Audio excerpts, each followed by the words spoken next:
1996 সালে মাধ্যমিক পরীক্ষায় বসেছিলেন সঙ্গীতা। সেবার অঙ্কে অকৃতকার্য হওয়ার পর পড়াশুনো ছেড়ে অল্প বয়সে বিয়ে করে সন্তান ঘর সংসার নিয়ে ব্যস্ত হয়ে পড়েন। কথায় আছে ইচ্ছে থাকলে উপায় হয়, আর শেখারও কোনো বয়স হয় না। এই কথাগুলোই আবার প্রমাণ করে দিলেন আগরপাড়ার বাসিন্দা সঙ্গীতা দে। 45 বছরের সঙ্গীতা তার 21 বছরের মেয়ের সঙ্গে বিয়ে পাশ করে সকলকে তাক লাগালেন। আসলে যত দিন গড়িয়েছে ততই সঙ্গীতা বুঝতে পারেন নিজের একটা পরিচয় তৈরি করা দরকার। কিন্তু মাধ্যমিকের সার্টিফিকেট না থাকায় সবকিছুই আটকে যাচ্ছিল। একরকম প্রতিকূল পরিস্থিতিতেই ছেড়ে দেওয়া পড়াশুনো আবার শুরু করেন।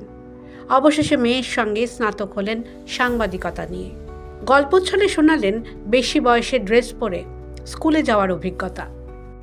কোনোদিনও ভাবিও নি যে আমি এই বয়সে এসে কিছু করব। ওই মেয়েদের সাথে, মেয়েরা যখন পড়াশোনা করতো সেই সময়ে আমি বই নিয়ে ওদের সাথেই বসতাম, মানে ওদের বইগুলোই একটু নিজের জ্ঞান বাড়ানোর জন্যে ওদের বইগুলো নিয়েই একটু ঘাটাঘাটি করতাম। ওই তখনই মেয়েরা বলল যে মা তুমি একটা কাজ করো, আবার শুরু করো। ব্যাস আমিও শুরু হয়ে গেলাম। মাধ্যমিক দিলাম, মাধ্যমিক দেওয়ার পর উচ্চ মাধ্যমিক দিলাম রেগুলার স্কুল থেকে। রেগুলার স্টুডেন্টদের সাথে পড়েছি, স্কুলে গিয়ে স্কুল ড্রেস পরেছি। মানে স্কুল ড্রেস পরেছি বলতে রেগুলার স্কুলে যেহেতু যেতাম, আমি ডিস্টেন্সে তো করিনি, তার জন্য রেগুলারে তো স্কুল ড্রেস পরাটা ম্যান্ডেটারি। তার জন্য স্কুল ড্রেস তখন ব্যাগে করে নিয়ে যেতাম, কারণ এই বয়সে এখান থেকে স্কুল ড্রেস পরে যাব, আশেপাশের এমনিতেই তো অনেকে অনেক রকম হয়তো সেই সময় ভাবতেই পারতো। তার জন্যে স্কুল ড্রেস ব্যাগে করে নিয়ে যেতাম, স্কুলে গিয়ে স্কুল ড্রেসটা পরে নিতাম। তবে স্কুল ড্রেস পরেই ক্লাস করতে হয়েছে। এই অভিজ্ঞতাটা একটু অন্যরকম ছিল। এত বছর পরে ওই আর ঠিক সময় মতো স্কুলে যাওয়া, স্কুল ড্রেস পরে ক্লাস করা, এমনকি জাতীয় সঙ্গীত গাওয়া। আগরপাড়ার বাসিন্দা সঙ্গীতা দে এবার 75% নম্বর নিয়ে বিয়ে পাশ করেছেন। মায়ের এমন সাফল্যে দারুণ খুশি মেয়ে সহেলি। ভালো লাগছে, মানে কখনো কোনো অসুবিধা হয়নি। একসাথেই আমরা কলেজে গেছি, এসেছি।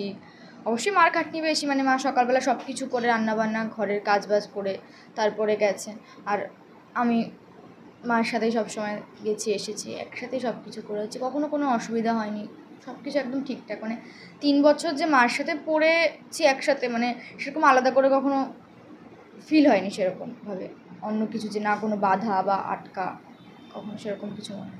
এবার মা মেয়ে দুজনে মিলে মাস্টার্স করতে চান।